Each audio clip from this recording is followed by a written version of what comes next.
Greetings and a blessed solstice to all that are listening and watching today. I am Bevan Neiman Cortez, one of the co-founders of the Circle of Empath Leaders, and I'm coming to you with a special solstice message. Now, if you are living in the Southern Hemisphere, you're approaching the winter solstice, approaching the darkest day of the year. And if you are in the Northern Hemisphere, you're approaching the summer solstice, the brightest, lightest day of the year. However, energies can also be reversed. You could be in a country or in a locale that is approaching the darkest time of the year, but feel very energized and feel very, productive and so forth. And you could be in the summer solstice energy and be very laid back and very slow paced. So the energies don't necessarily correspond. We have sovereignty over our energetic field, over our actions, over our thoughts to a great extent. And so we can decide when we need to move forward and when we need to rest. And this is really the theme of this particular talk and reading, if you will. And I wanted to mention that I had a text conversation with a client who had done some one-to-one work with, and they were kind of lamenting that they were still working their day job and not doing, their spiritual work, their work they felt really called to, their intuitive work, as quickly as, they wanted to. They had to drop it for a while in order to focus on making a living. And there's nothing wrong with that, first of all. And we shouldn't feel shame about that. We live in a capitalist society. Most of us don't enjoy that too much. However, it's fine for us to do what we need to do to take care of ourselves. As a matter of fact, that's a chapter in one of my books, The Abundant Empath. It's perfectly fine to make sure that you and your family are okay. But I reminded him that I had a couple of dreams when I was about 13 years old. I was an avid reader at that time. I've been a reader since I was, old enough to kind of pick up a book. And in the school that I attended in the United States, they would bring what was called the Scholastic Book Fair. It was like heaven for me. I spent a lot of time in the library, but this was something else altogether. So they would set up all of these tables in the cafeteria, and they would lay out all of the top books for children and young adults at the time. And many of them were what's called Newbery Award winners. So they had these beautiful gold, foil stickers on them. And of course, you know what it feels like to open a book and to enjoy the smell of the pages and to, have the anticipation for the adventure that you're going to go on. And it was that point in my life at age 13 when I realized, wow, people actually do this for a living. This is something you can pursue. And I made a promise to myself. My soul was like, we want to do that. We want to do that. And of course, life comes into play. And I had a guidance counselor who said to me, I don't know that you can make a living as an author. Maybe you should be an accountant. And there's nothing wrong with being an accountant. I know several of them, and they're very handy and very helpful to society to help us, organize ourselves and to think in that way and make sure we have all our documentation. But it wasn't my dream to become an accountant just because I could make more money doing it. So I did go to school for the arts, and then I worked in various different positions. Some of them were really great. I was a nonprofit teacher for many years for youth. I also was a landscape designer. So I had some really cool different experiences as career. But I kind of put my writing on the back burner. Sometimes I would get excited and I would just write a poem here and there, but I didn't really take it seriously until about 7 years ago. So there was a 35-year span between the time my soul and my 13-year-old self promised that I would be a writer to the time that you see me now, and when I published my first book in 2021. So I reminded him that, what if we begin to think, I'm not doing anything wrong. It's not that I'm procrastinating. It's not that I'm lazy about this. It's not that I don't care about this passion work that I want to do. It's that sometimes I think that we need other life experiences to prepare us to do this bigger thing. And I did. I needed to have a lot of life experiences in order to be a writer. And, writers are doing social commentary, right? We're talking about what's happening in the world. You can't really do that when you're 13 years old. You can do some of it, and 13-year-olds now are pretty tuned in. But I just want to remind you and him and everyone else that you are walking the path you're meant to walk, and you're doing things in the order you're meant to do them, even if you can't understand that.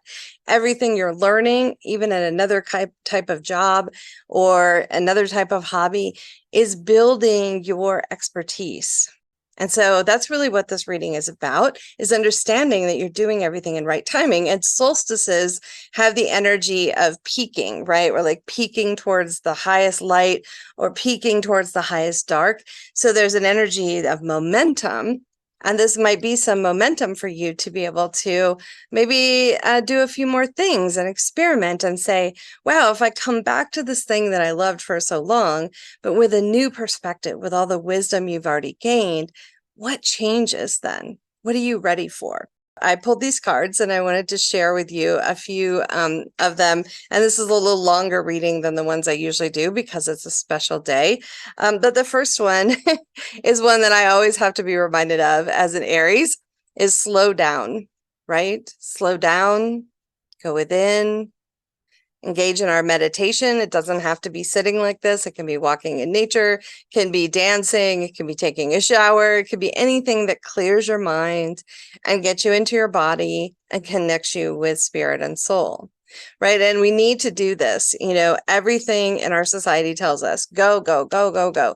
You have to produce, you have to do one more thing today and one more thing today. And really, as sensitive beings, that doesn't work for us. We know this, right? We know that all of this hyper hustle culture, productivity culture is really detrimental to our nervous system. So we need to make time for this every single day. And we need to kind of have a slower life. Right? We need to find ways to shift our experience to have a slower life. It's really, really important. And when we begin to do that, here's the Three of Wands. And, I don't know if you can see this very well, but she's starting to recognize, here's all the different things I've studied. Here's all the life experiences I've had. She's still a little intertwined around this rooted thing, but she's almost ready to blast off, to really get started with what she's passionate about. And there's a little smile on her face here. And all of this has been building. This is what I was talking about. So when we slow down and we center in and we realize I'm just on time, I don't need to rush. Everything is unfolding. I'm going to meet the people I need to meet. I'm going to have the resources I need to have. It's really important. And I'm talking to myself as well, not just you, because we all go through these moments of anxiety. Like, I'm just not doing enough. I'm just not doing enough. And we need to find ways to slow down. All right. So then we get to the Fool energy. And I love this. I love the Fool energy. The Fool is like, I just take a few of those things. I package them up in my little, stick and bandana, and I'm off. And, there is a cliff here. And when we're going to do something that we're really passionate about, when we're going to do something that we love, and we're going to do something that makes us feel vulnerable, and we're going to do something that we don't know what the hell we're doing, we do step off that cliff, right? But we don't want to step off that cliff because there is a bat that's holding her back. We need to have a safety net. We need to provide a safety net for ourselves. We need to have a way to take care of our daily tasks, of our finances, of other things, so that we have the ability to really step into what it is that we love and we do. So before I started this business, I worked full-time for a while. The first year of my business, I worked full-time and did my business on the weekends. And then I started working part-time, and I did the business part-time. I did that for 2 years. So it wasn't until year 4 of this business that I actually went full-time. And that hasn't always been easy. It's not like, oh, it's really cool to be an entrepreneur. It's sometimes really cool, and sometimes it's really challenging, just like working for someone else. So, we need to have a safety net, because when we don't have a safety net, it engages our fear. It engages all of those like primal urges, and like, I'm not going to survive. Nobody's going to love my stuff, whatever it is that you're creating. We need to have a safety net. So we want to be a fool in the terms of having an open mind, having beginner's mind. You see that this is the number 0, right? You're starting from scratch, and yet you're not. You have all of this experience that you've gained from other life, activities, relationships, jobs, everything that you've had. So you're not starting from zero, but you do need to provide yourself with some places with stability. And of course, tapping into your spirituality is a very good way to manage that stability. And then we say, okay, I'm going to do it. I'm going to take off. Okay. I'm going to get into that peak energy, and we're running, right? And we think it's a sprint. We think, boom, I got to get out of the gate really fast, and I need to win, and I need to beat other people, because this is what we're taught in the marketplace. This is what we're taught in the world. But no, it's actually a marathon.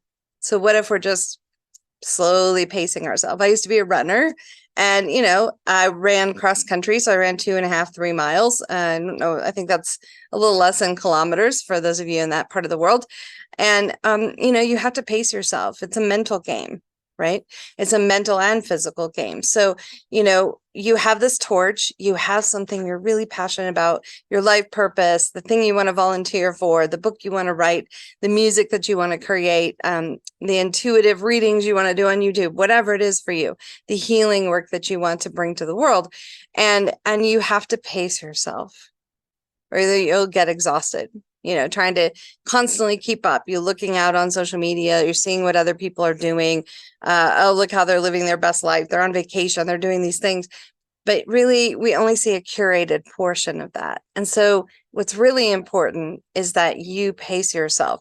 You take this time to slow down, to stay grounded, to remind yourself of all the things that you have, to stay a little bit rooted to the ground rather than just falling off the cliff. Because I know that there are people who do that, and there are people who have been successful doing that. It's just a harder way for sensitive people to go. We need calm. We need stability. We need a slower pace of life. And when we do that, we come to the 10 of coins, right? And so many people interpret this as, wealth and prosperity, and that's definitely something that we could bring in. It's also the sort of the achievement. So here's the unicorn, right? We finally reached that unicorn stage, like where we're doing the thing we want to do. We're really passionate about it. We're giving our heart and soul to it. There's one little person here that's just sprinkling stardust as they go, which means that we're here to not only enjoy this for ourselves, whatever the 10 of coins is for you, whatever that achievement looks like, but also to give it to others, right? It's a reciprocal. It's not a just give, because we can definitely do that, but it's also a receiving energy. It's both. It's reciprocal. And understanding that we're still rising. We're still rising. We're still riding this unicorn. We don't know quite where it will take us. And then we have this card. You did it. So whatever it is. And then we plant our flag on the top. Wow, you really did it. We plant our flag on top of the mountain, and we stand there, and we take time to celebrate and to honor how far we've come. And it doesn't matter how far that mountain is, it can be just a short distance. And you stand there and you're like, yes, I did it. I really did this. I did this for me. I did this to share it with the world. I feel great about what I've done. I'm honoring myself. And this is what's really important about the rising energy, is that we take time to stop and sit at a plateau and slow down and appreciate the view instead of always striving. We're trying to get off of that hamster wheel, not back on it. And so this is the process that we go through as we tap in to the summer solstice energy, the winter solstice energy, and really identifying where are you in this process. And wherever you are is perfectly fine. You're doing things just on time. You're meeting the people you need to meet. You're gathering the resources and the information and the knowledge that you need to gather. And when the time is right, and you've gone within, and you've gotten really still and very quiet, and you're breathing, and you have your feet on the ground, and a knowing just drops in. That's when you take that action. That's when you begin the marathon, not the sprint. And it's okay during a marathon to walk sometimes, not run. It's okay during a marathon to sit down and get a glass of water and hydrate yourself. It's okay to watch other people run by, because it's not a race to win. It is your spiritual journey. I just hold so much space for whatever's coming next for you, feeling good about yourself, celebrating and honoring your own wisdom, knowing that what you have is something that the world needs, but there is no deadline for you to get that out there. There's no timeline other than the one that you understand and feel and sense inside. So happy solstice, all. I'm so, so honored to be here and have a wonderful, wonderful peak experience.